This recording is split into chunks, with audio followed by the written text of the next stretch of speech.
Ohio. Good morning. Sinilip niya ang taong nasa kabilang side ng puno. Natigilan siya nang makita ito. Nakaupo ito sa isang wheelchair at nababalutan ng benda ang buong ulo nito. Paano ka nakapasok dito? Dapat ay naalerto ang mga security devices na nasa paligid ng bahay, sabi nito. That won't happen since sa harap ako dumaan at gumamit pa ako ng susing bigay mismo sa akin ni Gabriel. I'm his friend. Diretso niyang tiningnan ang lalaki. Agad na nag-iwas ito ng tingin. Nasaan ang lahat ng tao rito? Kanina pa kasi akong tawag ng tawag pero walang sumasagot. Ayawan ba niya pero parang pamilyar sa kanyang lalaki at kakaibang nararamdaman niya. Ang dapat na maging normal na reaksyon ng sino man sa isang taong puno ng benda ang mukha at naka-wheelchair ay awa. Ngunit sa kabila ng kalagayan nito, hindi niya nakita sa mga mata nito ang kahinaan. Maging ang pagsasalita nito, bagamat napipigilan ng mga benda, ay buo at puno ng katatagan, animo isang mandirigmang nasugatan sa pakikipaglaban ngunit nanatili ang determinasyon sa dibdib. Mahirap ipaliwanag, ngunit isang kakaibang paghanga ang nararamdaman niya para sa lalaki, bagamat hindi niya alam kung sino ito o kung ano talaga nangyari dito, kaya ito nagkaganito. Nandun siya sa bagong bahay niya sa Makati. Ako lang naririto, sabi nito. Ikaw lang mag-isa? Tumango ito. Pansamantala ay pinatira ako rito ni Gabriel habang nagpapagaling ako at nagpapahinga. Gusto sana niyang usisain ito kung ano ang nangyari dito, pero baka hindi nito iyon magustuhan. Isa pa, very aloof ang dating nito. Sorry, naabala kita. Kung maibibigay mo sa akin yung bagong address ng bahay niya, hindi na rin kita guguluhin dito. Pasensya na, pero hindi ko alam yung exact address doon. Maaari kang tumawag sa opisina niya. Alam ng sekretary niya roon ang address. Matama niyang pinagbasdan nito. Bagamat tila nagsasabi naman ito ng totoo, medyo weird yatang papabayaan na lamang ni Gabriel na tumira ang kaibigan nitong may kapansanan sa abandonadong bahay nito nang wala man lamang itong kasama. Maaari mong magamit ang phone sa bahay. Naramdaman niyang hindi ito gustong matagalan pa siya dito. Nasa may kusina yung phone. Itinuro nito ang pinto papasok sa kusina. Iniwan na niya ito. Sa kusina ay agad niyang nakita ang phone. Bago pa niya mapindot ang number sa opisina ni Gabriel, ay nakarinig siya ng mga paparating na yabag. Aki? Anong ginagawa mo rito? Nang lumingon siya, ay nakita niya si Ryder na papasok sa kusina mula sa sala. Bit-bit nito ang 2 grocery bags. Hinahanap ko si Satin. Kung nalaman ko lang na lumipat na pala ng bahay ang Gabriel na yon, hindi doon na lang ako tumuloy sa bagong bahay niya. Tiningnan niya ang daladala nito. Para ba yan dun sa bisita ni Gabriel? Tumango ito. Ipinatong nito sa mesa ang mga grocery bags. Ako itong ginawang delivery boy ni Michael. Ibang klase rin yung taong yun. Hindi pa kami kasal ni Elsie panay na ang utos niya sa akin. Hindi ko naman matanggihan dahil baka pag di ko siya sinunod, ilayo niya sa akin si Elsie. Si Michael? Bakit siya nakikialam sa pag-aasikaso sa bisita ni Gabriel? Natigilan ito. Sinabi ko bang nakikialam si Michael? Anitong kapagkuhan. Ang gusto kong sabihin si Gabriel. Naghihinalang tiningnan niya ito. Pangalan ni Michael ang sinabi mo. Namaywang siya. So, ano naman itong bago ninyong activity ni Michael? Last time, ikinadena niyo sa kwarto si Gabriel. Well, to tell you the truth, nandito si Ishmael. Siya yung lalaking may bandang mukha? Namit mo na pala siya. Hindi na niya hinintay ang iba pang sasabihin ng binata. Tumakbo siya palabas ng bahay, pabalik kay Ishmael. Nag-angat ito ng mukha nang makita siya nito. Ishmael? Marahan itong tumango. Hi, Sudesu. Bakit hindi ka agad nagpakilala sa akin? Ayoko na sanang magkita pa tayong muli, Aki. Ang gusto ko'y isipin mong patay na ako. Natahimik siya. Mula nang inakala niyang isinakripisyo nito ang buhay nito para sa kaligtasan niya, ay laging isinasama niya ito sa kanyang mga dasal. Umasa rin siyang nabuhay ito at nakaligtas. Ngayong nasa harapan na niya ito, hindi niya malaman kung paano magpapasalamat dito, kung anong sasabihin dito. Anong nangyari sa'yo? Kagagawan ba yan ng mga yakuza? Baliwala ito dahil buhay pa ako at gagaling lahat ng mga natamo kong sugat. Muli ay naubusan siya ng sasabihin. Tumagal ang katahimikan sa pagitan nila.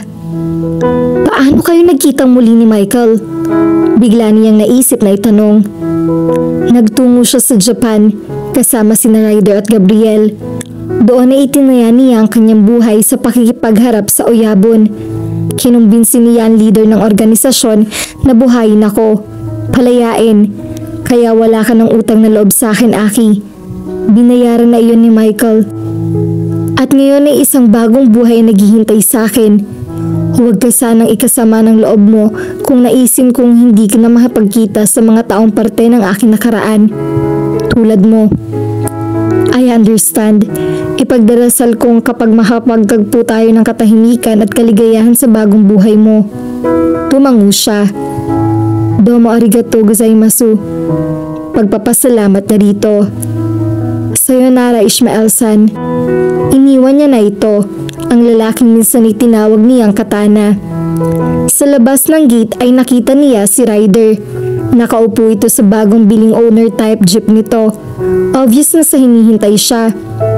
Kailangan mong isikreto na tuklasan mong ito, Aki. Of course.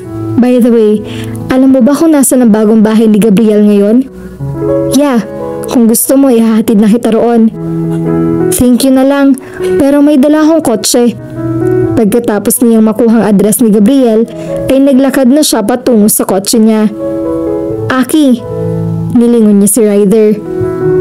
I think he's in love with you. Sino? Si Ishmael. Natigilan siya. Pinagmasdan ni Ishmael ang mukhang nasa salamin. Kailangan na niyang sanayin ang kanyang sariling pagmamayari na niya iyon. Hindi pangit ang mukha, ngunit hindi na nito taglay ang magandang mukhang mahihigitan pa ang ganda ng isang babae. Ang mukhang nakakalansi sa lahat ng kanyang mga nakakalaban dahil sa pag-aakalang hindi siya ang mabangis na Katana. Ngayon, ang mukha niya ibang-iba na. Naging masculine na ang dating niyon. Tumanda rin ng kaunti. Imbis na 23 anyos, masasabing nagmukha na siyang 30. Ngunit kailangan ng pagbabagong iyon sa bago niyang katauhan bilang si Keith Barreros. Nagbalik sa alaala niya ang mga sinabi ni Michael. You need to change your appearance dahil habang ganyan ang itsura mo, hindi ka makakapagbago, hindi ka matatahimik. Marami kang nakalaban at naging kaaway nung ikaw pa ang Katana. Mukhang alam mo naman ang mga ganitong bagay, Anya. Napangiti ito. No, you just sort of remind me of a favorite anime character of mine. Si Kenshin Himura. Isa siyang assassin na nagsisikap magbago at mabuhay ng tahimik, pero dahil hindi niya nabagong itsura niya, his enemies kept hunting him and fighting him. Or maybe, kailangan siyang gulihin ng mga dati niyang kaaway para maging exciting yung kwento. It's kinda boring kung walang fight scenes yung kwento eh. Natawa ito, ibang klase rin ng sense of humor nito. Noon niya narinig ang mga katok sa pinto na nagpabalik sa kanya sa kasalukuyan. Nang buksan niya ang pinto, ay nakita niya sina Gabriel, Ryder at Michael. Malaki ang utang na loob niya sa mga ito. You're a new man now, ani Gabriel. As Keith Barreros, madali na para sa iyo mag-start ng isang bagong buhay, sabi naman ni Ryder. But before that, I need a favor from you, si Michael. A favor? Napanganga siya nang idetalye ng lalaki ang pabor na hinihingi nito sa kanya. Gusto niyang tumanggi, ngunit hindi niya nagawa iyon. Sa pagliligtas nito sa kanya mula sa Yakuza, ay naging patas sila. Ngunit nagkaroon ulit siya ng utang dito sa pagbibigay sa kanya ng bagong katauhan. Sa pagtupad niya sa pabor na hinihingi nito, ganap nang mababayaran ng anumang utang na loob niya sa pamilya Laguarga. Ngunit mabigat at mahirap ang naghihintay sa kanya sa pagtupad niya sa pabor na ito. Nabulabog ang mahimbing na tulog ni Aki nang sumugod sa kwarto niya sina July at June. "Aki, bumangon ka riyan! Michael is here!" ani June. Ngayon, bigla-bigla naman talaga kung dumating ang lalaking yun. Kung nagugutom siya, magluto siya mag-isa. Inaantok pa ako. May kasama siyang lalaki. Lahad ni July. Napadilat siya. Si Ishmael? Wala sa sariling bigla niyang nasabi. Hindi. At bakit naman niya dadalhin dito yung taong yun? Besides, nagbalik yun sa Japan, hindi ba? As for this guy na nasa baba, di siya kasing gwapo ni Ishmael, pero may dating din. Very masculine. Napabungis ni si July. Hinaltak siya nitong patayo. Wala talaga siyang kalaban-laban sa Supergirl na ito. Bakit pa kailangan ko pang makita ang kasama niyang lalaki? Angal niya. Utos ni Michael, lahat ng tao rito sa bahay ay pinaggigising niya. Gusto niyang lahat tayo ay nandun sa sala. Wala na siyang nagawa pa. Nang dumating sila sa sala ay nandun ang lahat. Maging ang mga katulong ay pinagising din ni Michael. Nagrereklamo na si Satine. Linggo ngayon, Michael.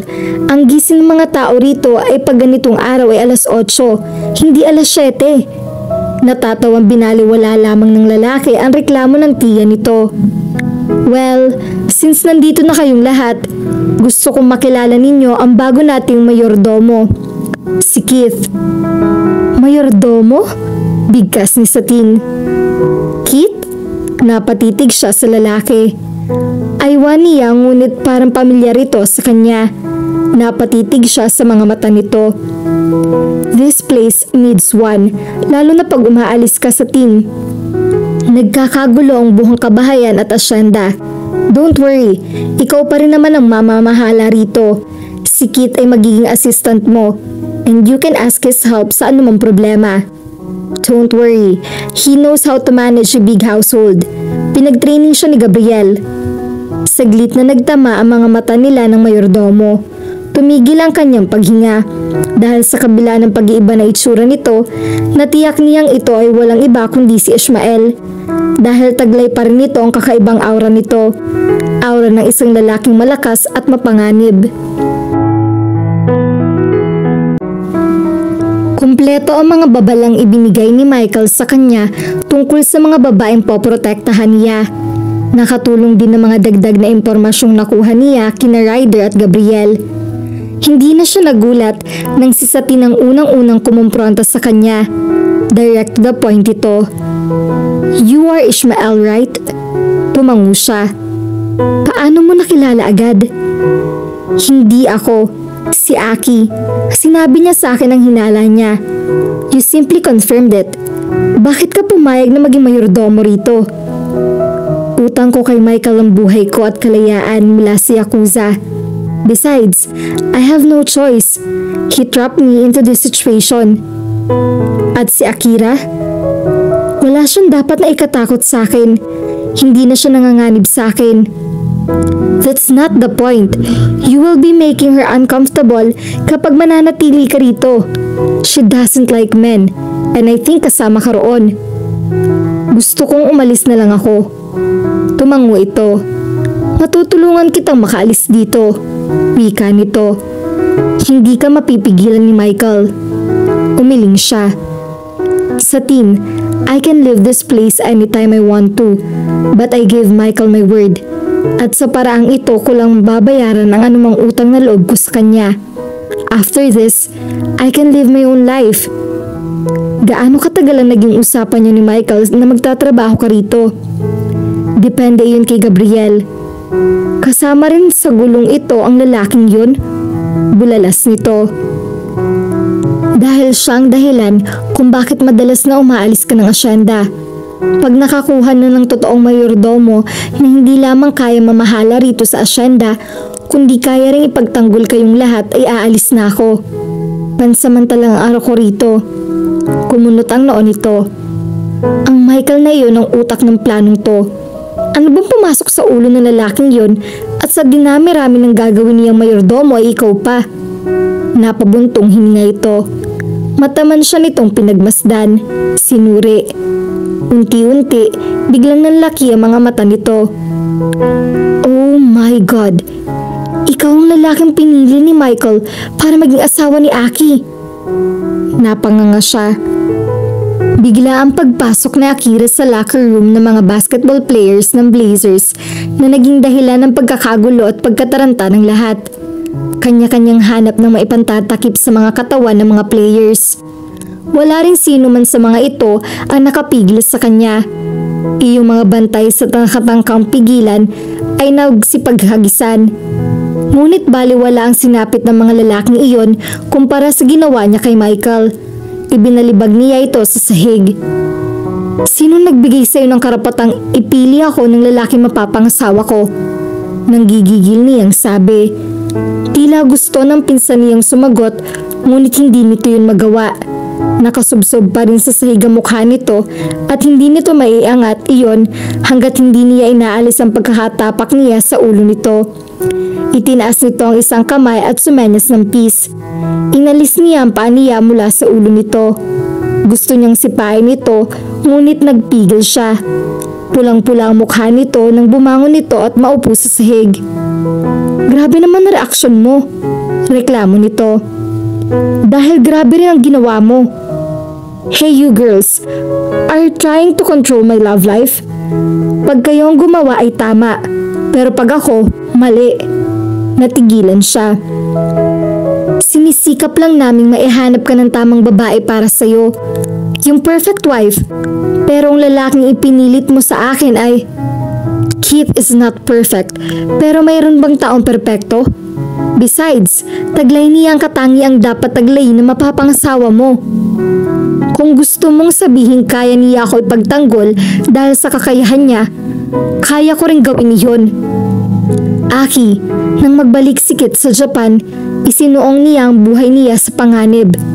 In fact, ipapalapit niya ang kanyang buhay para sa'yo. Sa iyong kaligtasan at kaligayahan.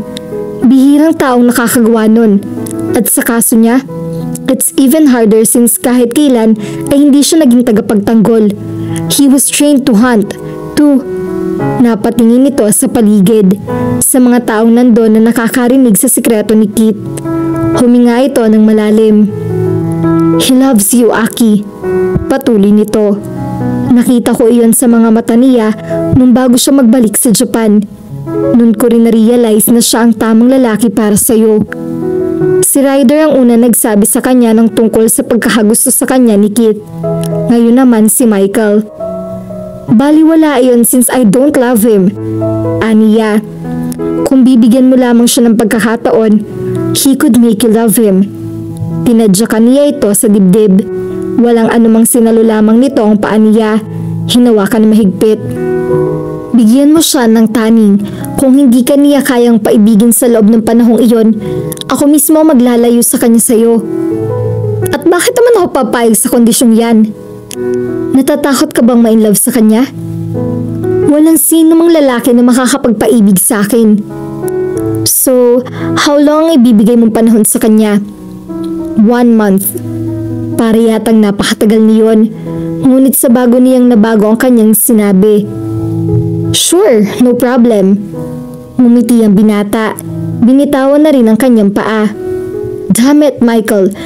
Hindi ako nakikipagbiron sa'yo. Tototohanin mo ang pangako mong yan. I swear. Itinaas nito ang kamay. Now then, pwede bang lumabas ka na muna rito? Mamamatay na sa iya yung mga teammates ko eh. Nakita mo na yung kailangan mong ipagmalaki. Tinalikuran niya ito. 1 buwan. Kayang-kaya niyang patunayan sa loob ng panahong iyon na hindi siya mapapaibig kay Kit.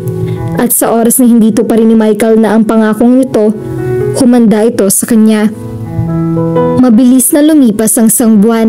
Ngunit sa labis sa pagtataka ni Aki, ang tanging ginawa ni Kit ay gampanan ng trabaho nito bilang mayordomo. Kahit minsan ay hindi ito nagtangkang manligaw o magpakita man lang ng damdamin nito sa kanya. Sa tuwing magkakausap o magkakasama sila sa iisang lugar ay formal ito. Isang amo ang trato nito sa kanya, wala nang iba. Eksakto isang buwan din ay tinupad ni Michael ang pangako nito. Kinuha nito si Kit. Inalis mula sa asyenda. Naguluhan siya. Inisteer lang ba niya ng rider at ni Michael siya? Malinaw sa nakita niya na katiting ng romantic interest sa kanya ay wala si Kit. Hey, anong ginagawa mo riyan sa harap ng computer ni July? Nag-angat siya ng paningin. Nakita niyang nakatayo sa may pinto si Satin. Sinisimulan ko nang isulat yung cookbook ko. Matagal na rin naman ako kinukulit ni Elsie na gumawa na isang recipe book mula nung magkaroon siya ng kaibigan sa publishing business. That's a good idea. May kailangan ka ba, Satin? Not really. Nasanay lang kasi akong may assistant. Yung maaari kong asahang magiging maayos ang lahat dito sa asyenda kahit wala ako. Keith was like that. In spite of who he was, kaya niyang mag-atap sa anumang sitwasyon. Mula nung umalis siya at wala namang makuhang kapalit na katulad niya si Gabriel. Oh, never mind. Ginugulo lamang kita sa pagsusulat mo. Nagsimula na itong tumalikod. Satin, lumingon ito. Sa tingin mo, totoo yung sinabi ni Michael na na-inlove sa akin si Kit? I mean, sa isang buwan niyang pagtira dito, hindi ko naman nakitang interesado siya sa akin. Natawa ito. Aba, at pinag-aaralan mo pala mga kilos niya noon. Found him interesting, ha? Tiningnan niya ito ng masama. Oops, nakalimutan ko nga palang man-hater ka. I am not a man-hater. Bakit ba lahat na lamang ng tao ay ganun ang akala sa akin? I simply don't trust men sa unang pagkikita. Pag napatunayan kong wala silang kwenta, then I hate them. Pero oras na napatunayan kong okay sila, I respect them. Ganun nangyari kina Michael, Rafael, Lolo Gascon, Ryder at maging kay Gabriel mo. At si Ishmael? Si Keith. There's a possibility that I would get to like and respect him. Basta wag lamang siya magkakaroon ng romantic interest sa akin. Hindi ko gusto yon. Why not? Anong klaseng tanong yan? Pareho nating alam ko anong klase siyang tao. I can't love a man like that. Bakit? Magkakagusto ka ba sa isang tulad niya? Turan niya. Kailan naman naging mahalaga ang nakaraan ng isang tao? Hindi ba't ang importante ay kung ano siya ngayon? Besides, the guy was ready to sacrifice his life for you. That was something. Lalo pat wala naman lamang siyang na inaasahang kapalit. Hindi sa pumapareho na ako sa takbo ng isip ni Michael, but Keith, in spite of what he was then, is a real man. A man who is willing to change and is capable of change. Napatunayan ko iyon sa loob ng isang buwang pagtira niya rito at pagtulong sa atin. He's got character, you know. Baka marinig ni Gabriel yung pinagsasasabi mo. Magselos yun. Hindi na nga siya mapakali dahil hindi ka pa nagpapakasal eh. Natawa ito. Halos lahat ng mga sinabi ko ay nagmula rin sa kanya. Nakilala rin niya ng husto ang reformed Kit. Muli ay natagpuan ni Kit ang sariling may hawak na mga baril at iba pang sandata. Ngunit kung dati ginagamit niya mga ito sa pagkitil sa buhay, ngayon ay ginagamit niya ito upang protektahan ang buhay niya. Mula nang umalis siya ng Pilipinas, nagkaroon siya ng trabaho sa isang security agency. Madali niyang napatunayan sa may-aring agency ang galing niya. Ang mga dating rating pinipitsuging trabaho ay napatilian ngayon ng mga high-profile jobs. Tulad na lamang ngayon, ang team niya ang nag-assign para protektahan ang anak ng dalaga ng isang US congressman. Mayroon kasing nagtatangka sa buhay at sa pamilya nito. May preconceived notion na siya sa mga anak ng politician. Mayayabang ang mga to, matigas ang ulo at all-out pain in the ass. Nabigla tuloy siya na makilala niya si Arbella Hartford. Walang anumang kayabangan sa katawan ng dalaga. Down to earth ito at pantay na pantay ang trato sa lahat. Kung pakisamahan pa nga sila ng mga bantay nito ay anime barkada. Very interested din ito sa mga bagong bagay. Tulad na lamang ng kakayahan niya sa martial arts. Hindi na ito nag-aksaya ng panahon. Agad itong nagpaturo sa kanya. Akala ko'y magaling ka lamang lumaban at gumamit ng weapons kit. I never thought na marami ka ring nalalaman tungkol sa household chores. Natatawang sabi nito habang iniikutan siya nito at hinahanap na pagkakataon kung kailan siya nito maaatake. Are you trying to distract me? Walang nakahalagpas ng movement nito sa kanyang mga mata. No, just curious. Bigla itong umatake. Nasalo niya mga atake nito. Ito pa lamang ay 3 araw ng pagtuturo niya rito. Ngunit nakuha na nito ang mga importanteng moves na itinuro niya sa pakikipaglaban. Mukhang may background din ito sa martial arts. Umigkas ang paa nito. Nasapol niya ito sa kanyang tagiliran. Hindi na niya pinatagal pa ang laban. Natapos iyon na nakadapa ito sa sahig habang binabaliti niya ang braso nito sa likuran nito. Matatagalan pa bago mo ako matalo, Arabella. Natatawa niyang sabi bago niya ito bitawan at hayaang nakatayo ito. Hindi naman ikaw ang gusto kong matalo. Just some guy na may atraso sa akin. Tuksong nagbalik sa isipan niya si Aki. Magaling lumaban ng babaeng yon. Matapang. Hindi nalalayo ang ugali nito kay Arabella. Kinuha ng dalaga isang towel at nagpunas ng pawis. So, saan ka nga natuto ng household chores? Pangungulit nito sa kanya. Natuklasan nito ang skill niyang iyon dahil na rin sa halos 2 linggo na sila rito sa safe house. At alam niya kung paano i-manage ang mga simpleng bagay mula sa pag-aayos sa mga gamit nila, sa mga lulutuin nila hanggang sa tamang paglalaban ng damit. Nagtrabaho ako bilang mayordomo sa Pilipinas. Natawa ito. Mayordomo? Mayayaman lamang ang mayroon nun. Sino bang pamilya ang pinagtrabahuhan mo? Ayala ba o yung mga Zobel? I don't think you know them. Hindi sila ganun kayaman o kapopular. Hey, nakapunta na ako ng ilang beses sa Pilipinas. I know some people there. Pero natitiyak kong hindi mo kilala ang mga lagwarga. Natigilan ito. Napansin niya ang pagtalim ng mga mata nito. Ngunit pilit nitong itinago ang reaksyon nito sa pamamagitan ng pagtalikod sa kanya. You know them? Usisa niya, bagamat nagkahinala na siyang hindi basta lamang kasyual ang pagkakakilala nito sa pamilya Reguarga. Hindi masyado. Anyway, I need to take a break sa session na to. Lumabas ito ng training room. Naalala niya ang sinabi nito kanina. Ang pagnanais nitong mapabagsak ang isang lalaki na may atraso rito.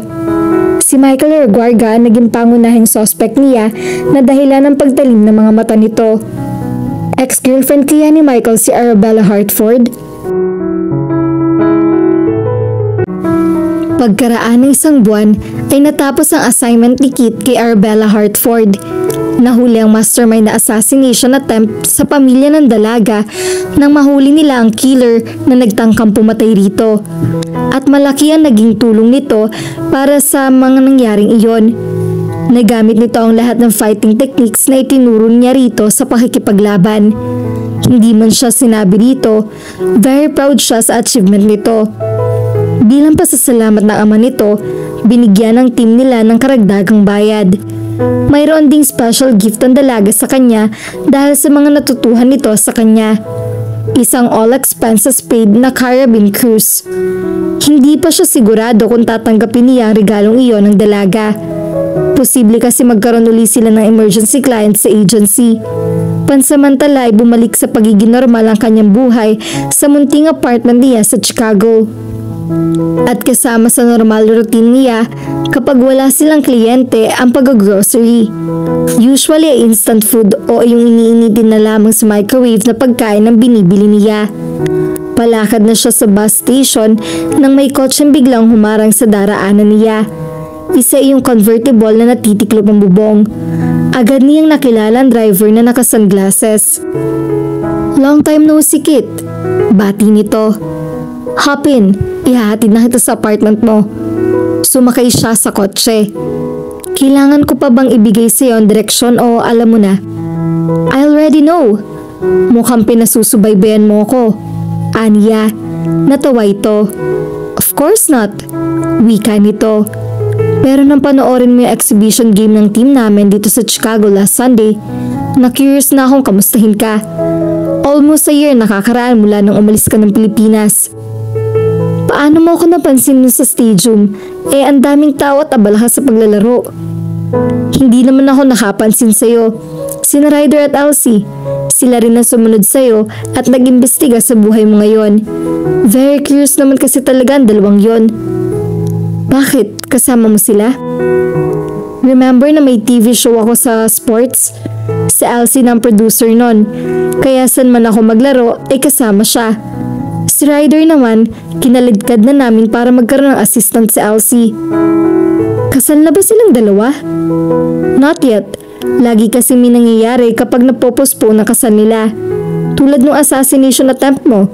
Pinaka-latest itong pagiging producer ni Elsie. And since nalalapit na ang Asian Games, no time siya para asikasuhin ang kasal nila rin Ryder. Sinulyapan siya nito. So, anong trabaho mo ngayon? Would you believe na nasa isang security agency ako? Maganda ang background na ipinapagawa sa akin ni Gabriel. Pati na rin yung mga pangalan ng mga taong backers ko ay very credible. Kasal na ba sila ni Satin? Hindi pa rin. They can't married.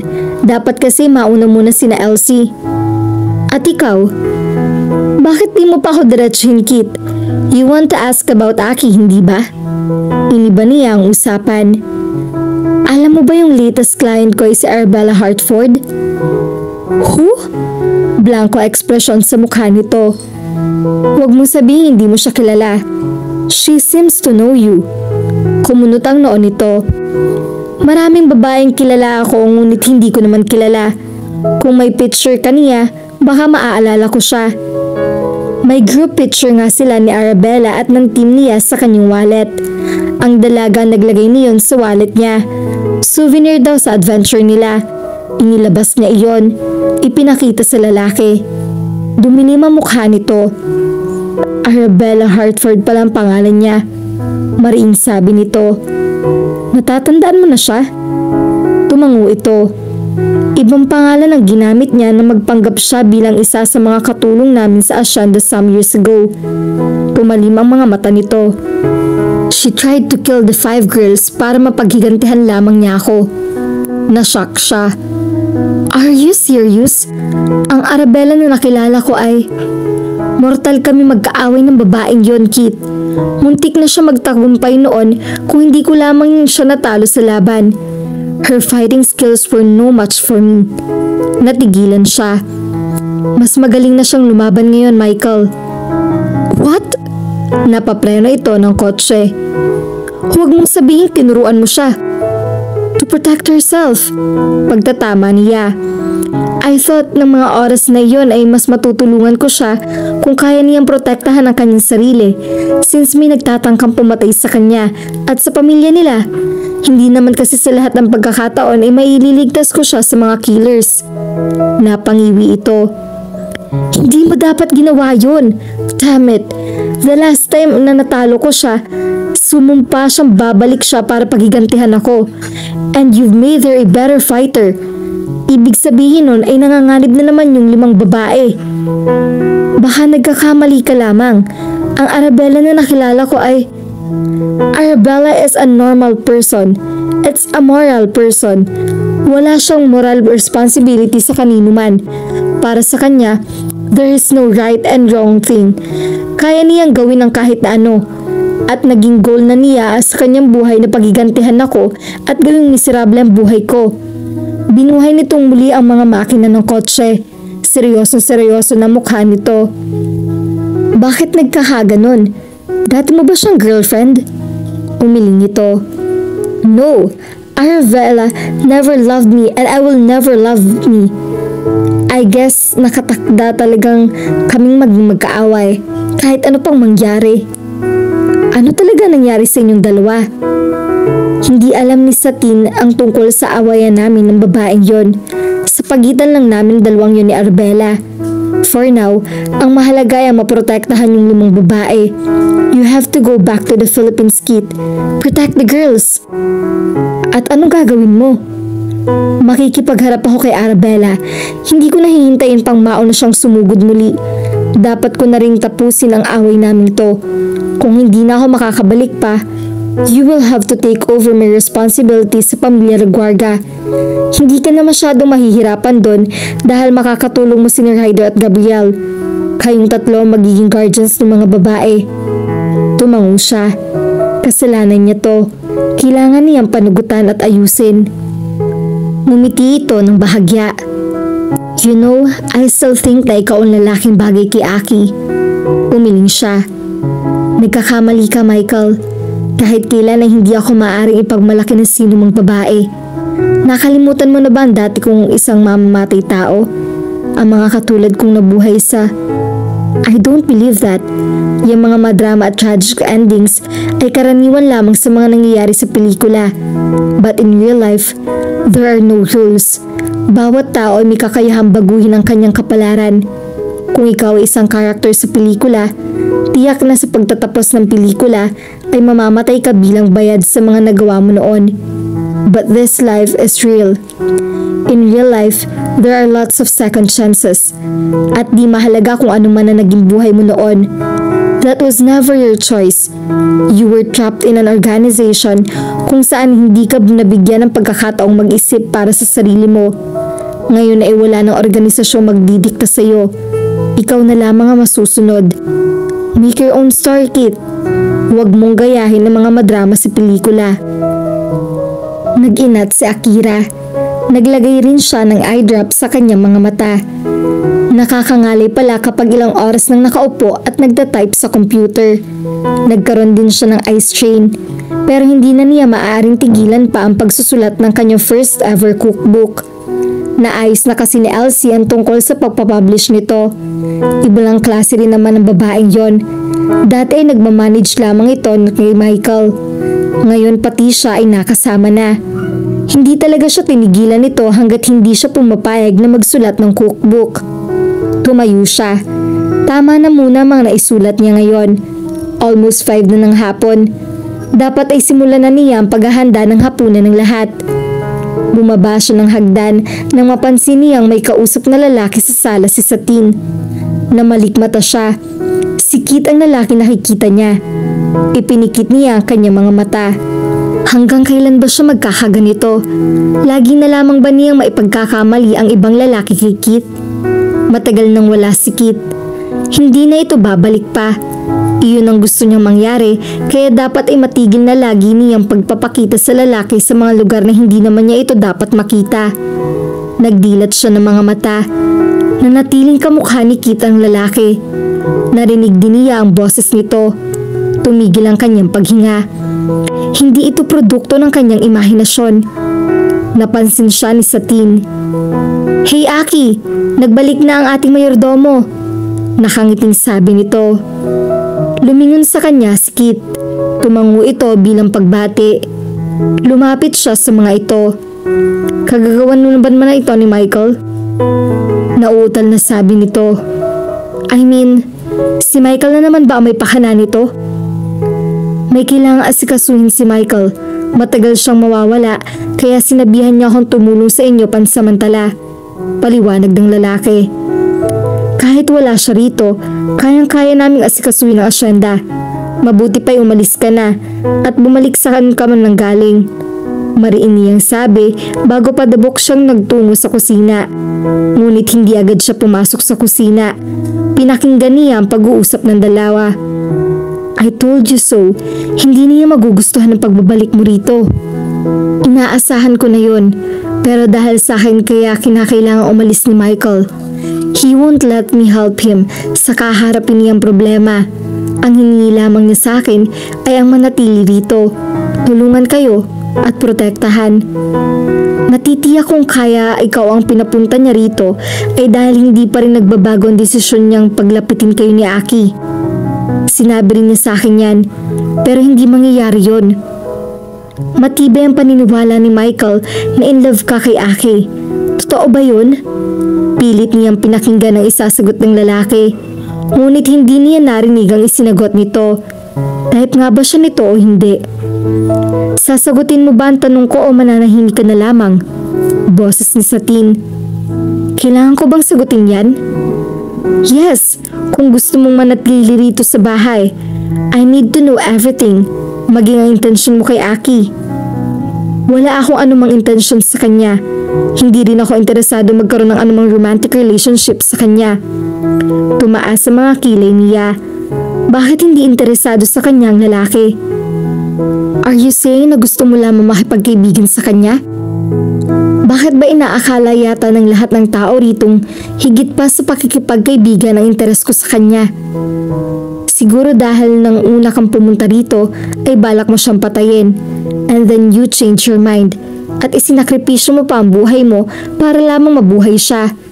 Hindi mo kami masisising mag-isip ng kagaya niyan, kaya biglang nagbagong intensyon mo ay dahil na rin na in love ka sa kanya. Matagal na katahimikan ang sumunod. Sa kanyang pinagkakabulihan, parang gusto na niyang sumugot at pilitin ang lalaki sumagot at sabihin talaga na sa isip nito. Totoong malaki ang nagawa ni Aki para magbago ako ng isip, ng buhay. Hindi man niya sinasadya, ipinakita niya sa aking baliwala ang mabuhay ka sa mundong ito kung wala kang purpose. I admire her strength, her determination to save her family, kahit ikapahamak pa niya. She fought for something that was worth fighting for. Ako? Isang instrumento lamang ako ng mga panahong iyon, walang sariling isip o desisyon. But she showed me na bawat tao ay may kakayahang magdesisyon para sa lahat, para sa kanyang sarili. At ang kamatayang magliligtas sa mga mahal mo sa buhay ay higit na katangi-tangi kaysa sa patuloy na pagkabuhay na nagpapahamak lamang sa mga tao. In a way, I also owe her my life, my new life. Wala na siyang narinig sa salita mula kay Satin. Siguro kung siya ang kausap ni Kit, hindi rin niya alam kung anong kanyang sasabihin. Hindi niya sukat akalaing gano'n na naging epekto niya sa paniniwala at buhay ng lalaki. Pero bakit hindi ito na in love sa kanya?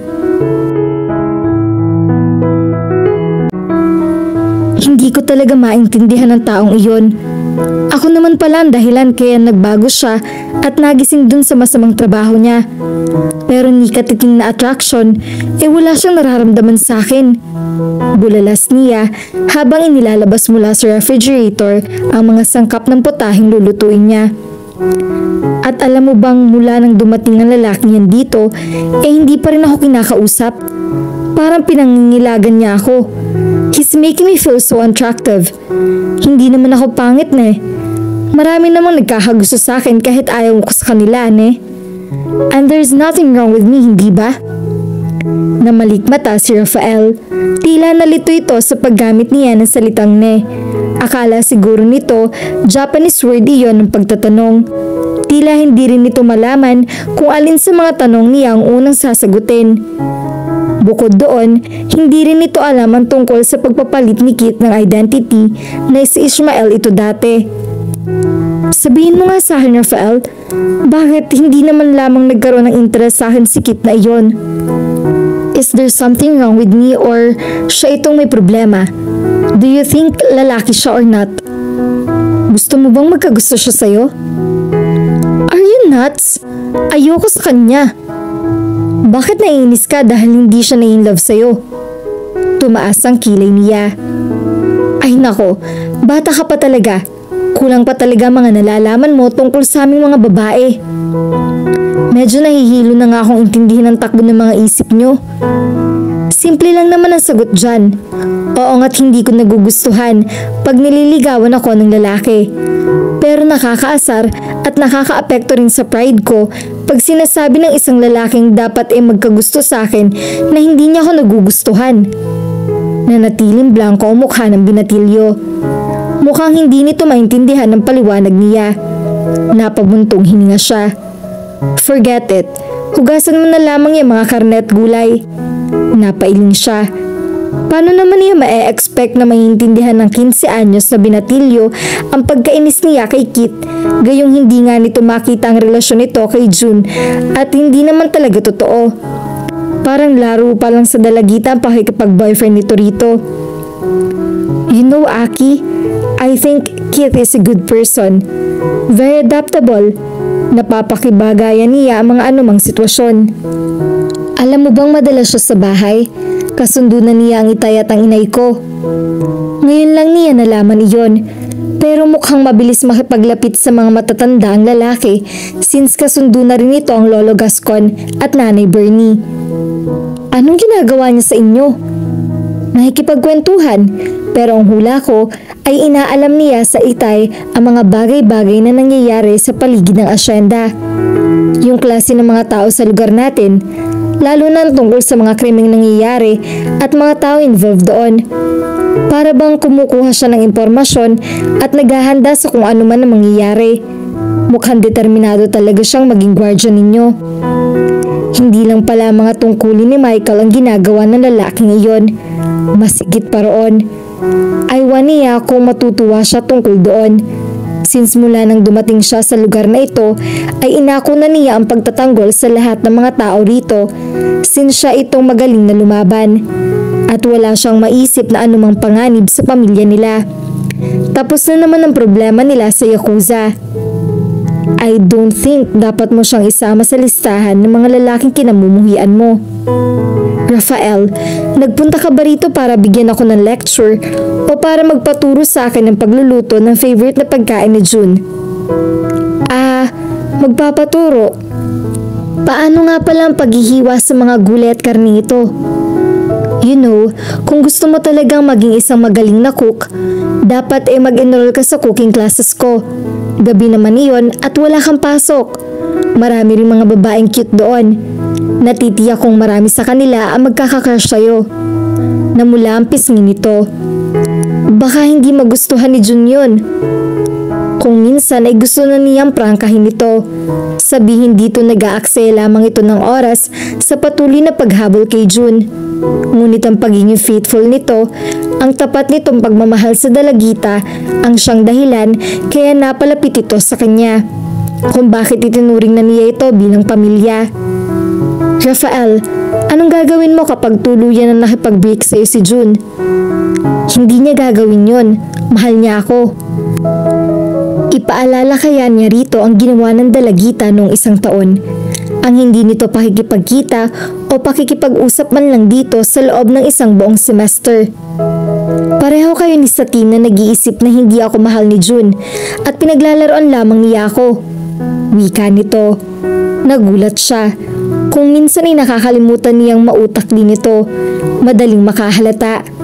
Kasi naman, parang bulag at bingi at pagdating kay June. Rafael! Ngumiti ito. Pareho kayong mali. June really loves me. Wala na talagang pag-asang maalis ang kabungan nito. Ganun naman talaga mga taong in love. Akala ng mga ito ay in love din sa mga ito ang gusto nila. Ang mga hindi naman talaga. Pero hindi siya kabilang sa mga iyon. Dahil kahit iniisip niyang dapat na ma-in love sa kanya si Kit, hindi siya in love sa lalaki. Wala siyang dahilan para magkagusto rito. Maaari sigurong hangaan niya ito tulad na naging paghanga niya kay Michael na inakala niyang pag-ibig. Pero hindi na siya bata. She was already enough to know how kung paghanga o pag-ibig ba ang nararamdaman niya. And she did not love Kit, or would she allow herself to love him? Kahit ipagpilitan pa ito ni Michael sa kanya. Besides, wala namang spark. Natigilan siya. Naalala niya itong tila nervyos na nararamdaman niya, ang pagtigil ng paghinga niya. No! Malakas niyang sigaw. Nabitiwan ni Rafael ang hawak na gulay sa sobrang gulat nito.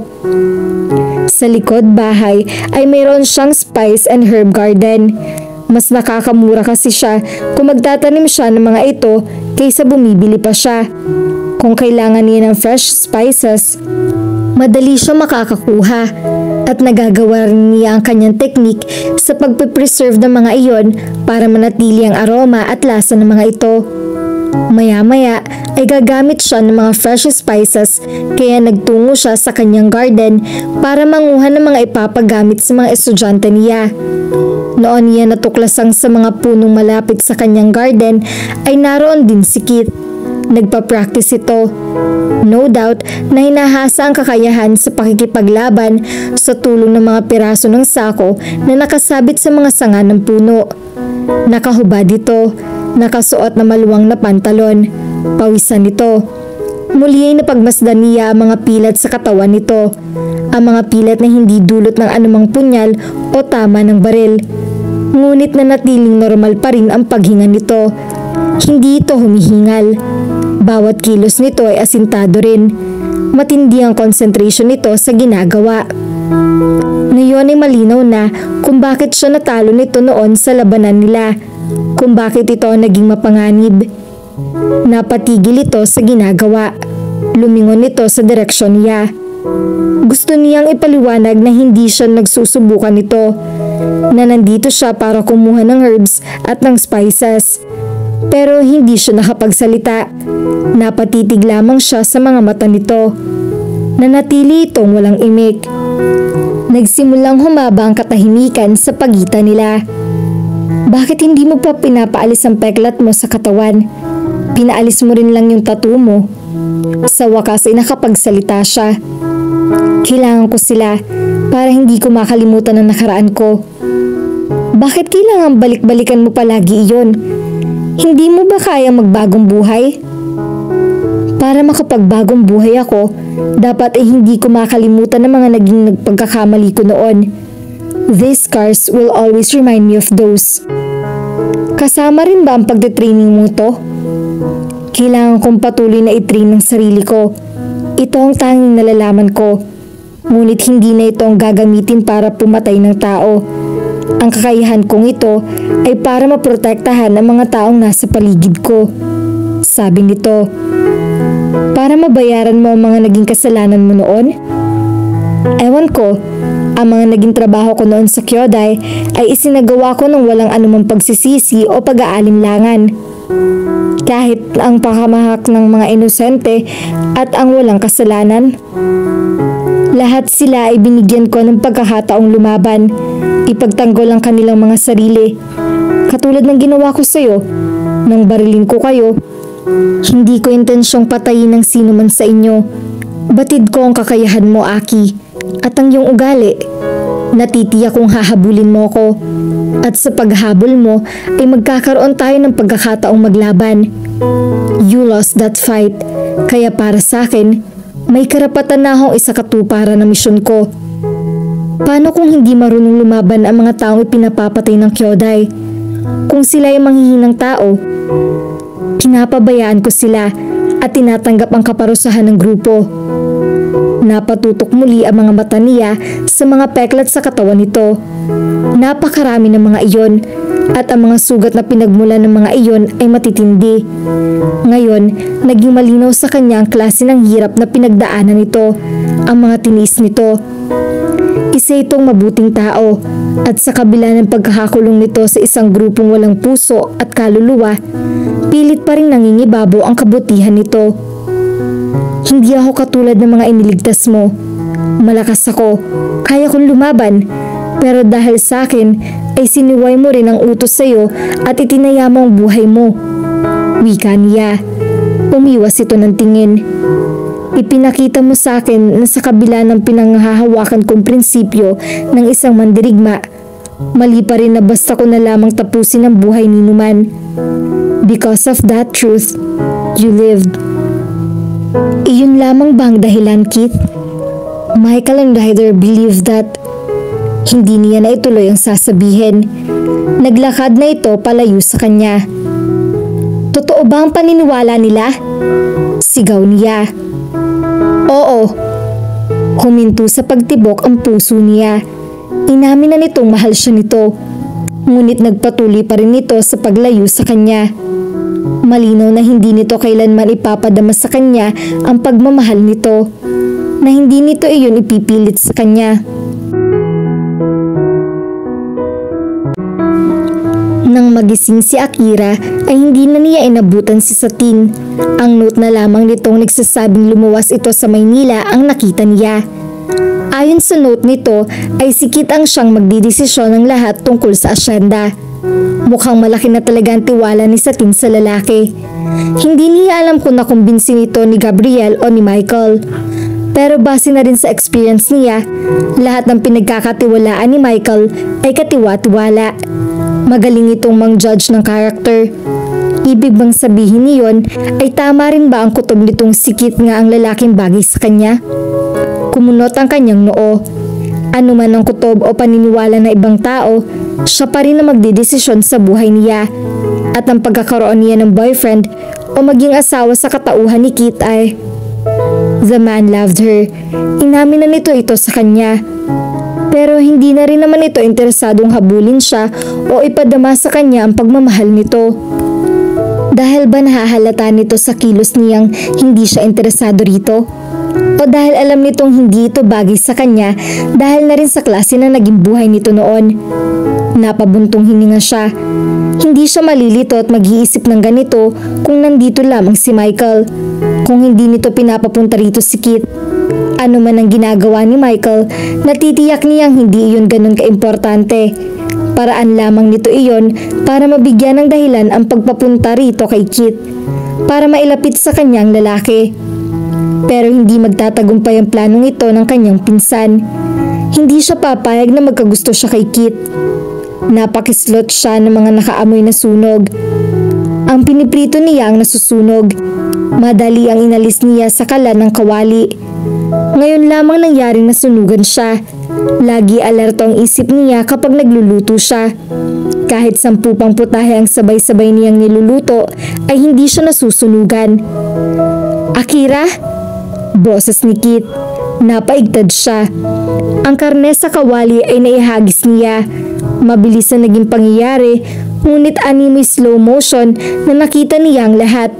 Ang pagkuha ni Kit sa isang pinggan at ang paggamit rito para masalo ang karne bago pa man ito bumagsak sa sahig. Automatic talaga ang reflexes nito. Hindi naman makakain yan. Sunog na. Ang una niyang nasabi. Pero ewan ba niya kung bakit malakas pa rin ang kabog ng dibdib niya. Tiningnan ng lalaki ng karne. Kung bumagsak ito ay kakailanganin pang linisin ang sahig. Inilapag nito sa mesa ang pinggan. Bakit ka nga pala nandito? Tanong niya rito. May bisita naghahanap sa'yo. Bisita? Bakit isa sa mga estudyante niya sa cooking class or martial art class? Inalis niya ang suot niyang apron. Mabilis na lumabas sa kusina. Ngunit hindi niya naiwasang hindi lunginin ang lalaki. Pinapatay nito ang gas stove. Nakalimutan niyang patayin iyon. Napangiwi siya. Ano ba nangyayari sa kanya? Mga simpleng bagay nakakalimutan at napapabayaan niya. Sa sala ay isang lalaki naghihintay sa kanya. Ngayon lamang niya ito nakita. Tumayo ito. Medyo nag-aalinlangan. Akira? Tumango siya. Sinuri niya ito. Ang hula niya ay hindi sila nagkakalayo ng edad. Pero mas matanda ito sa kanya. Ang singsing sa kamay nito ay nagpapatunay ring may asawa na ito. Baka kamag-anak ito ng isa sa mga estudyante niya. Sino nga pala sila? Tanong niya rito. Inilahad nito ang isang kamay niya. Ako nga pala si George. George Laguarga. Kamag-anak pala nila ito. Pero bakit siya ang hinahanap nito? Naalala niyang si Satini kasama ni Gabriel. Nasa bahay rin ng lalaki ang Tita Velvet at ang magkakapatid na sina June at July. Ang Lolo Gascon at Nay Bernie ay dumadalo sa isang community seminar. At si Michael, tanging si Kit lang ang nakakaalam kung saan ito naroroon. Kung si Michael o ang mga Lolo Gascon ang kailangan mo, mas mabubuting next week ka na lang. Aki, ikaw ang gusto kong makausap. Ako? Naramdaman niya ang pagbubungad ni Kit sa sala. Pero hindi ito lumapit sa kanila ng kanyang bisita. Nanatili ito sa di kalayuan. Ani may bodyguard. Huminga ng malalim ang lalaking nagpakilalang George. Half-brother mo ako, Aki. Pareho nating ama si Donato Laguarga. Sa isang iglap ay naintindihan niya ang nangyayari. Dahil ayaw niya makipag-usap sa kanyang ama, ay ang anak nito sa babae nito ang pinapunta sa kanya. Tumiim ang kanyang mga bagang. Wala na tayong dapat mong pag-usapan, matigas niyang sabi. Dapat mo nang malaman ang buong katotohanan. Alam ko ang totoo. Iniwan ako at pinabayaan ni Donato Laguarga dahil sa iyong ina. Dahil sa iyo. Kayong dalawang dahilan kaya niya ako tinalikuran. Hindi totoo yan. Kung pakikinggan, get out of this house. Kung hindi ay masasaktan ka sa akin. Ang kapal din naman mukha mo para makipagkita pa sa akin. Wala na akong pakialam pa kay Donato at maging sayo. May sarili na akong buhay at pamilya. Hindi ko na kailangan pa kayo. You should listen to him, Aki. Singit ni Keith. Binalingan niya ito. Huwag kang makialam dito, Keith. Problema ko to. At ako ang guardian ngayon ng pamilya. Ibig sabihin ay tungkulin kong pangalagaan kayong lahat. And you need that right now. At bakit ko kakailanganin? Dahil sa loob ng maraming taon ay patuloy mong binubuhay ang galit sa dibdib mo nang hindi mo man lamang inaalam ang buong katotohanan. It's time na pakinggan mo ang side ng iyong ama. Kung ano talaga ang dahilan at umalis siya. Hindi kailanman pinakaalman ni Michael ang desisyon ko, Kit. I am not Michael, mariin nitong sabi. At habang ako narito, gagawin ko ang sa tingin ko ay dapat. It's time for you to listen, Akira. Naningkit ang kanyang mga mata. Naglakad siya patungo sa pinto. Hindi siya magtatagal sa isang kwarto na kasama ang taong mas pinapahalaga ng kanyang ama kaysa sa kanya. Humarang sa daraanan niya si Kit. Listen to him, Aki. Wika nito. Is that too much? Magsisinungaling lamang siya. Wala siyang dahilan para magsinungaling. Nagpunta siya rito dahil hindi niya matiis ang nakikitang paghihirap ng ama ninyo. Siya ang nakokonsensya dahil siya ang dahilan kaya umalis ng Japan ang ama ninyo at nagbalik dito sa Pilipinas. Ang gusto lamang ni George ay ang malinawan mo ang lahat. Ang itigil mo ng paghihirap sa inyong ama. Hindi mo nalalaman ang sinasabi mo dahil kahit kailan ay hindi ka pinabayaan. Alam ko kung anong nararamdaman ng isang batang napabayaan. Putol niya sa sinasabi nito. My parents left me. They died and left me all alone sa isang lugar na wala akong kakilala o kaibigan. Hindi nila kagustuhan iyon, ngunit wala sila magagawa para tulungan ako o iligtas sa mga taong gumamit sa akin. They could not even come back and save me dahil wala na sila. Pero ang ama mo, nagbalik siya. Hindi ka iniwan ng ama natin, Aki. Singit ni George. He left me at mas pinili niya makapiling kayong dalawang mag-ina. Naunang nakilala ng ating ama ang aking ina, Aki. Pero dahil mahirap lamang ang aking ina, pinaghiwalay sila ng mga magulang ng ating ama. My mother was already pregnant then, pero sinikap niyang buhayin ako mag-isa. Pero nagkasakit ako at wala na siyang iba pang mahinga ng tulong, kaya kinontak niya ang ating ama na ng panahong iyon ay kasal na sa iyong ina at anak ka na rin niya. Nagbalik ang ating ama sa Pilipinas para tulungan ako, Aki. Para iligtas ako, hindi para pabayaan at talikuran ka. He never came back for me. Dahil pagkatapos malaman ng iyong ina na mas mahal ng ating ama ang aking ina, ay itinago ka niya. Nakipagdiborsyo siya sa ating ama. Our father tried to find you. Ngunit nakakuha ng court order ang iyong ina na nagbabawal sa ating ama na lumapit o makipagkita sa iyo. Pinalabas niya ang ating ama ay nagtaksil sa kanya at may iba ng pamilya. Ilang saglit na hindi siya nakaimik. Akira, totoo ang sinasabi ko sa iyo. May kasalanan din ang ating ama, ngunit hindi mo siya dapat kamuhian ng husto. Gusto niyang punan na naging pagkukulang niya sa iyo at gusto ring makilala ka pa at iba nilang kapatid. Pinilit niyang maging normal pa rin ang routine niya ng araw na iyon.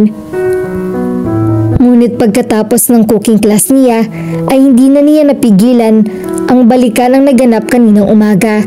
Ang pagkakatuklas niya sa katotohanan.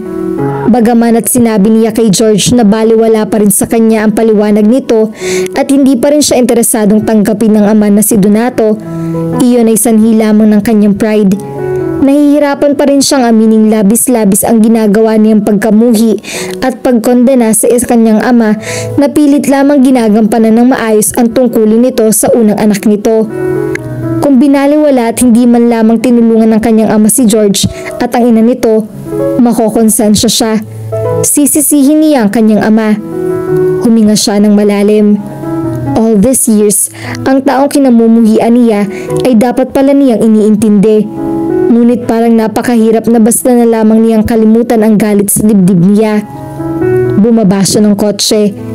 Mahihirapan siyang makatulog ngayong gabi. Papasok na sana siya ng bahay nang marinig niya ang boses ni Kit. Nakatayo ito sa tabi ng puno ng cherry. May hawak na mga gloves. Cooking class ang itinuturo mo ngayon, hindi ba? Lahat nito. Bukas pa yung martial art class mo, hindi ba? Ngayon? Hindi mo nagawang ilabas ang galit at tinanakit mo. Nakakulong pa rin yun sa dibdib mo. What are you talking about? Kaya ako nagawang pasunurin ng Yakuza noon ay dahil puno ng galit ang dibdib ko. Lahat ay sinisisi ko sa naging kapalaran ko. At ang trabahong ibinibigay nila ay nagbigay ng pagkakataon sa akin na ilabas iyon. You need to get your anger off your system, Aki. Kaya hinahamon kita ng laban. Kaysa hayaan kong basta na lamang iyan lumabas at inosenteng tao pang masaktan. Nag-a-apply ka bang maging punching bag ko? Inihagis nito ang 2 boxing gloves sa kanya. No, wika nito. Pero lalabanan kita sa ayaw sa gusto mo dahil iyon ang kailangan mo ngayon. Inihagis nito ang mga gloves. Hindi niya kailangan ng mga yon. Kung naghahamon talaga ng away ang lalaki, pagbibigyan niya to. Tuturuan din niya ito ng leksyon para itigil na nito ang pag-astang animoy tagab-ag-alaga niya. At hindi ba't may utang pa ito sa kanya noong natalo siya nito sa una nilang paglalaban? Mabilis niya itong sinugod. Mula nang matalo siya nito noon ay sinanay pa niya ng higit ang kanyang sarili at mas pinalakas. Mabilis niyang naipakita rito ang improvement niya nang magawa niyang maibalandra ito sa puno ng cherry. Isang turning kick pa sana ang bibigay niya rito, ngunit nakaiwas ito. Tumama sa puno ang paa niya. Umuga iyon, ngunit nanatiling matibay. Hinanap niya ang lalaki. Pasugod na naman ito. Akala niya ay pagbibigyan siya nito. Pababayaan siyang manuntok lang.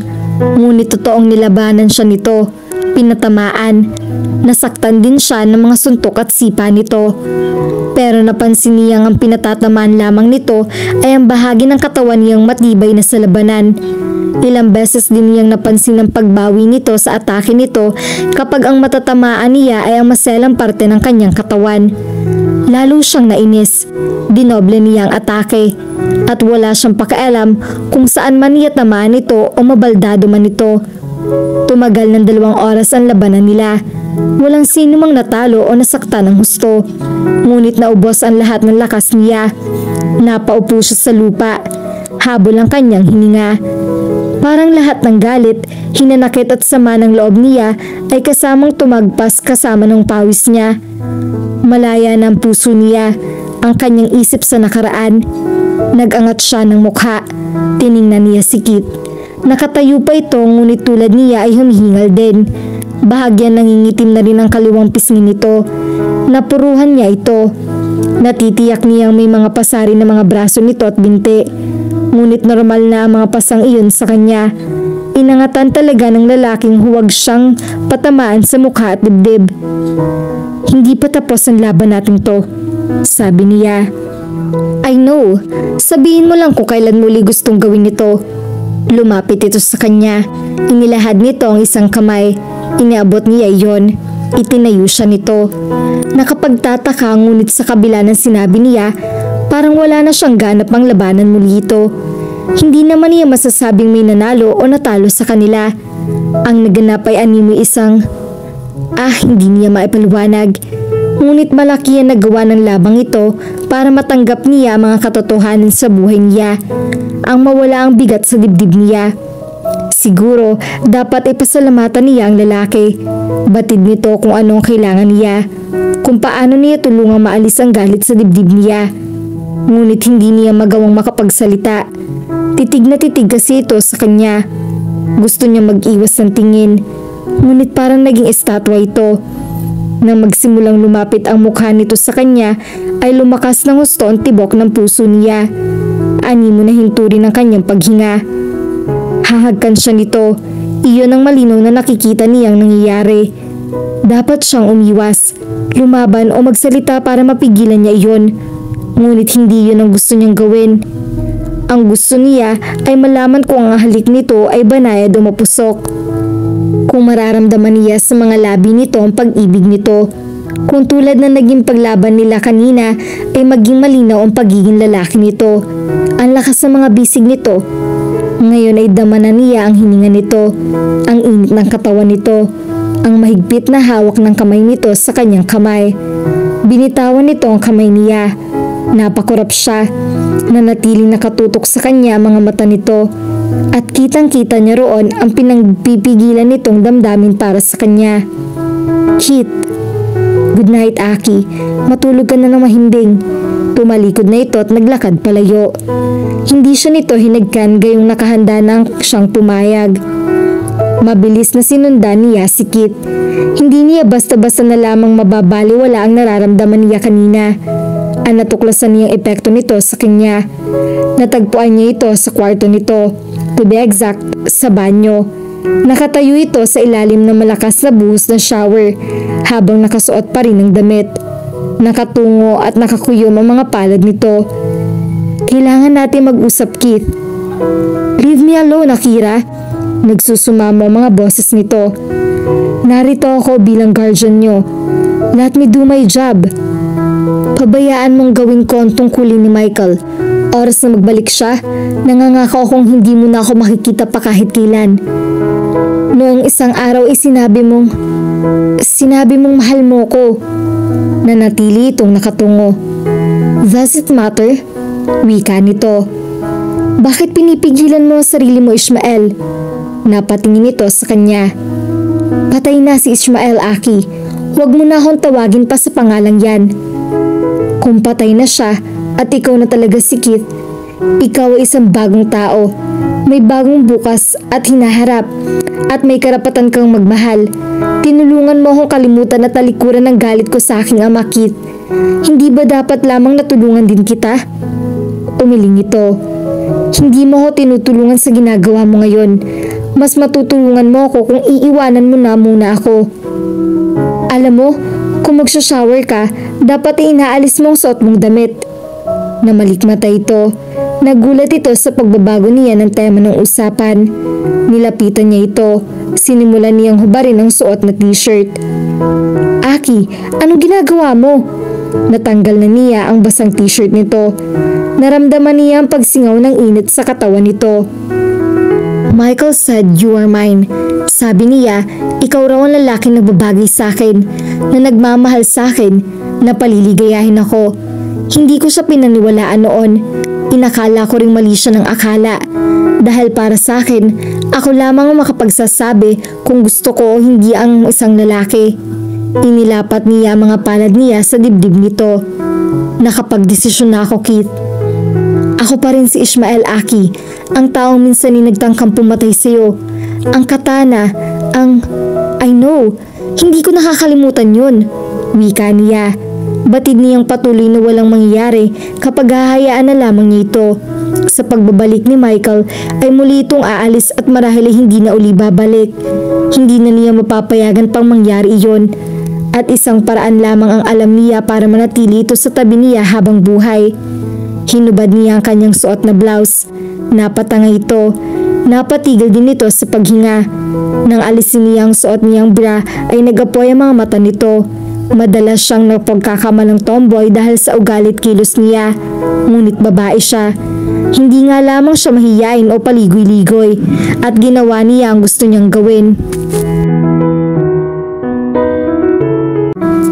Batid ni Akira na ang ginawa niya ay isang pagsuko, hindi lamang ng kanyang pride o ng kanyang pagkababae. Isinusuko rin niya ang kanyang puso dahil inaamin na niyang mahal niya si Keith, si Ishmael. Tapos na ang pakikipaglaban niya sa kanyang sarili. Napaungol siya. Lahat ng lihim ng bahagi ng kanyang pagkababae ay tinutuklas ni Keith. Ginigising.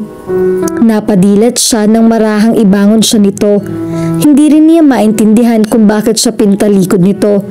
Ngunit na magsimulang maglanda sa batok niya ang mga labi nito, ay naiintindihan niya ang gusto nitong mangyari. Bumabasa ka ng balikat niya ang mga labi nito. Pinaliguan siya nito ng halik. Bawat bahagi ng katawan niya ay nakakatikim ng halik dito. Animo naging isa siyang pagkaing uubusin nito at walang anumang bahaging ititira. Napangiti siya. Muli nitong sinapo ang kaliwang dibdib niya. Naglakbay naman patungo sa pagitan ng mga hita niya ang isa pa nitong kamay. Napapikit siya. Ang mga daliri nito, ang mga labi nito, ang init ng katawan nito ay sabay-sabay na nararamdaman niya. Nagbibigay sa kanya ng isang klase ng damdamin ngayon lamang niya naramdaman. Aishiteru Kitsan, anas niya. Nagpatuloy lang ito sa ginagawa nito. Patuloy na nadadagdagan ng kaligayahang bumabalot sa kanyang katawan. Pakiramdam niya ay sasabog na siya. Nang dumating ang anime kasukdulan ay parang tumigil ang lahat. Ang kanyang paghinga, ang tibok ng kanyang puso, maging ang oras. Hindi tuloy niya gaanong napansin ang muling pagbabago ng binata sa kanilang posisyon. Nakataba na siya ngayon sa kama. Nasa likuran niya ito at dinig niya ang lakas ng tibok ng puso niya. Batid niyang dumating na ang takdang oras ng tunay na pag-angkin ng lalaki sa kanya. Ang pag-iisa ng mga katawan nila. Marahan, unti-unti nagsanib ang mga apoy sa kanilang mga katawan. Hindi niya gaano ininda ang sinasabing kirot na nararamdaman ng isang birhen. Ang kasabay nitong kaligayahan ang higit na nagpatuunan sa kanyang pansin. Muli ay naramdaman niya ang pagtindi ng apoy na bumabalot sa kanyang katawan. Ngunit sa pagkakataong iyon ay naramdaman din niya ang kasalo niya sa kaligayahang ito si Keith, na binibigyan din ng ito ang kasiyahan. Nilingon niya ito. Gusto niyang matiyak kung totoong nararamdaman niya. Nagtama ang kanilang mga mata. Humigpit ang hawak ng mga kamay nito sa baywang niya. Iglapay na bago nito ang kanilang posisyon. Nakahiga siya uli. Ikinulong siya nito sa mga bisig nito. Siniil ng halik ang mga labi niya. Noon dumating ang kasukdulan, ang matinding kaligayahang dulot lamang na pag-iisa ng dalawang taong nagmamahalan. Hindi na niya narinig ang salitang sinasabi nito ng paulit-ulit. Koichi Akira, Koichi. Mataas na ang sikat ng araw nang magising siya. Nasa kwarto pa rin siya ni Keith, ngunit nag-iisa na siya sa kama. Keith? Ewan niya kung bakit bigla na lang naging dating ang kaba niya. Bumangon siya. Nasa dibdib niya ang takot na baka umalis na ang binata. Iniwan siya. Sa kanyang pagkilos ay saka niya naramdaman ang hapdi ng pagkawala ng babae niya. Binaliwala niya iyon. Pinagbubuksan niya ang mga kabinet. Bahagya siya nakalma nang makitang naroon pa rin ang mga damit ng binata. Ngunit nang magmamadali ang isang tao, ilang piraso lamang ng damit ang dadalhin nito. Hinagilap niya mga damit niya nagkalat sa sahig. Pagkatapos niya makapagbihis, ay hinanap niya ang binata sa buong bahay. Maaga siyang umalis ng bahay, Ma'am Aki, sabi ni Luneng. Sinabi ba niya kung saan siya pupunta? Hindi, pero napansin ko may dala siyang bag. Parang sinaksak ang puso niya. Paano nagawa ng lalaking iyon ang ganito sa kanya pagkatapos niyang isuko rito ang lahat? Gusto niyang batukan ang kanyang sarili. Bakit ba niya inisip na mahal siya nito? Hindi naman talaga niya narinig ang salitang sabi nito na I love you. Basta na lamang siya nag-presume na mahal nga siya nito. Was it possible na ang akala niyang pag-ibig ay pag-ananasa lamang dito? Ngunit huli na ang lahat. Wala na ito. Ma'am Aki, anong nangyari sa iyo? Noon niya napansing tumutulo na pala mga luha niya. Agad niyang pinahid iyon. Wala. Sige, maiwan na kita rito. Huminga siya ng malalim. Pilit niyang inaalis ang pagsisikip ng kanyang dibdib. Masakit ang ginawang ito ni Kit sa kanya. Ngunit kung ang inaakala nito'y mananahimik na lamang siya, nagkakamali ito. Lahat ng lalaking nagkasala sa kanya ay gagantihan niya. Tinawagan niya sa phone si Ryder. Batid niyang kayang-kaya nitong matagpuan si Keith kahit saan man ito magpunta. Ryder? Aki, si Elsie to, nasa Baguio siya ngayon. May dala ba siyang cellphone? I need his help. Bakit? Anong problema? Si Keith, umalis siya. May ginawa ba siyang hindi maganda bago siya umalis? Natigilan siya. Dapat ba niyang i-broadcast sa lahat ang naisahan siya ng isang lalaking iyon? Aki, ibinaba niya ang phone. Hindi na niya dapat in-involve pa dito ang ibang tao. Siya mismo ang maghahanap sa lalaki. Malamang hindi pa ito nakakalayo. Tumakbo siya palabas ng bahay. Pasakay na siya sa kanyang kotse nang mapansin niya ang paparating na owner-type jeep. Sakay niyon si Rafael at ang ama nito. Good morning! Bati ng matandang lalaki nang makita siya. May pupuntahan ka ba, Aki? Tanong ni Rafael. Baka pwedeng ipagpaliban mo muna yon, iha. May mahalaga kasi akong at kami na bagay na sasabihin sa'yo. Ano ho yun? Well, hindi naman talaga ako yung may sasabihin sa'yo. Driver lang ako dahil hindi pa ganong marunong magmaneho itong binata ko. Itinulak nito si Rafael palapit sa kanya.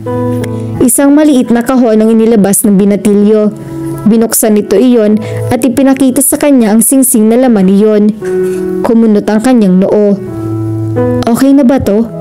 Maganda ba? Kaibigan ko lamang yung may-ari ng tindahan, kaya kahit maaga pa ay pinagbuksan ako at hinayaan akong pumili ng singsing. Rafael, balak mo bang mag-propose ng kasal kay June? Naku, hindi kay June to. Para sa'yo, wedding ring. Nagpo-propose ka sa akin ng kasal? Si Kit, nandun siya sa bahay namin. May bit-bit na bag. Pinapupunta niya ako rito dahil inatake ng nervyos.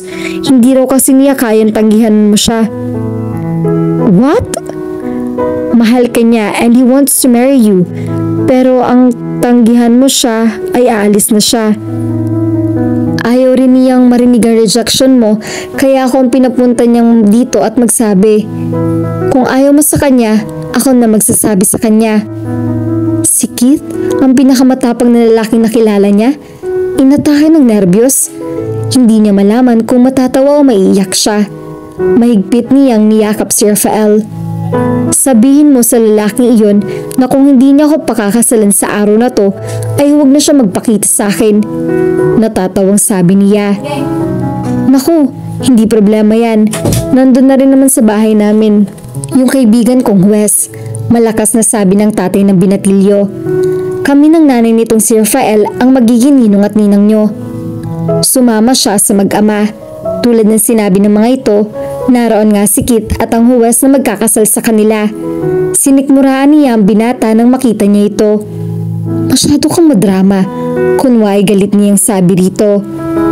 Para kasing wala akong karapatang umasang papayag ka na maging asawa ko. Pinandilata niya to. Ahem, sisimulan na ba ang kasal? Sabi ng huwes. Hinawakan niya ng mahigpit ang isang kamay ng binata. Tumango siya. Tama na sa kanyang ganitong kasimpleng kasalan. At least, masisigurado na niyang malabo ng talaga na magkalayo pa sa ikalan ng lalaki. Hindi niya maiwasang mapangiti dahil sa pagdating nito sa buhay nila ay napospon ang kasal ni na Elise at Ryder. Ngayon inaunahan pa niya mga iyon. Siguro ay mas makabubuti kung pananatilihin muna nilang lihim ang kasal na ito hanggat hindi pa talaga natutuloy ang kasal ng dalawa.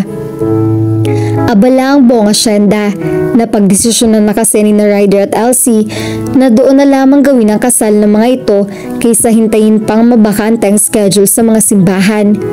At dahil nakabalik na rin si Michael, masasabing maayos ng lahat.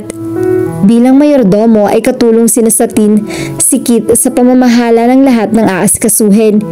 Bawat isa ay binigyan din nila ng tungkulin. Siyempre pa, kay Akira na assign ang pag-aasikaso ng pagkain. May final meeting na nangyayari sa mga participants sa kasal ni na Elsie at Ryder sa sala ng bahay. Sinamantala iyon ni Keith para puntahan siya sa kusina. Kailangan mo ba ng tulong? Ngumiti siya. Right on time.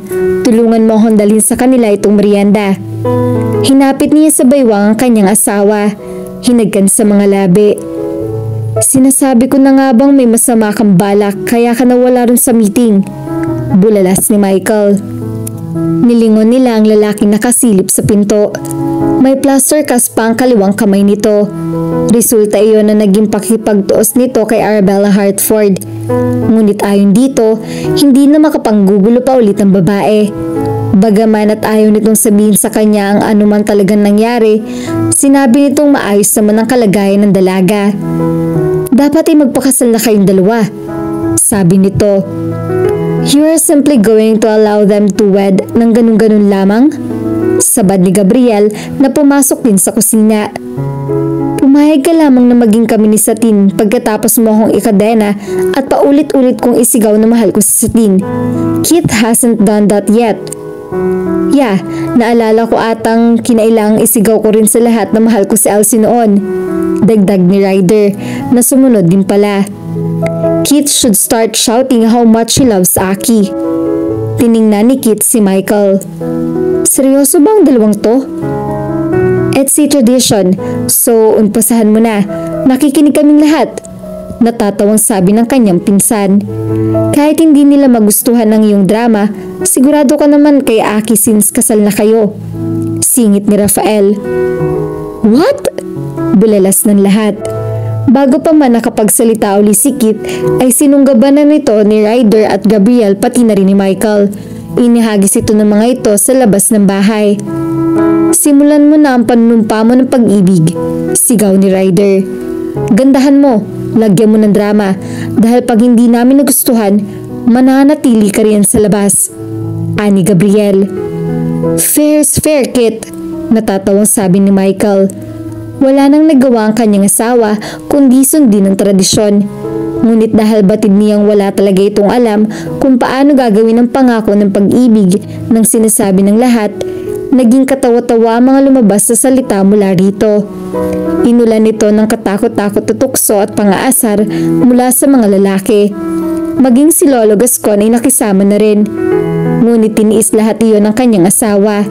Dahil batid nitong sa lahat ng mga lalaki nagmamahal sa isang babaeng lagwarga, ito pa lamang ang talagang nakakasigurado na.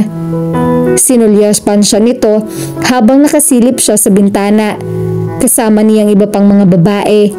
Nagkakatawanan ng lahat. Ngunit alam niyang malinaw sa mga mata niya na kahit walang kwenta o napaka-corny na mga pinagsasabi nito, mamahalin pa rin niya ito. Arabella? Arabella! Nagulat siya. Pasensya na, may naalala lamang ako. Ang tunay na pagwawakas na love story ni na Akira. Mukhang happy memories nakangiti ka. Puna ni Mrs. Gate. Tumango siya. Bagaman at nabigo siya sa pangalawang beses sa pakipagtuos niya kay Michael Laguarga, masaya siya nang malaman niyang nakamit din ni Keith ang pag-ibig na nararapat dito.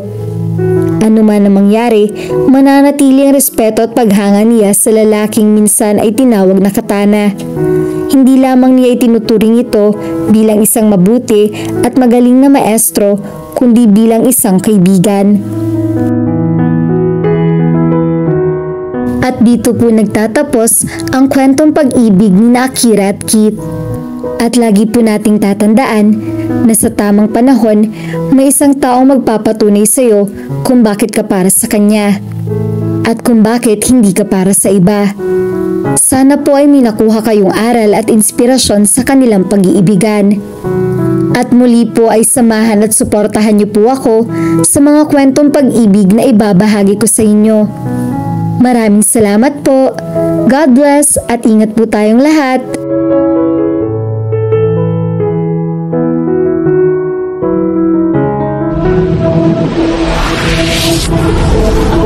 Oh,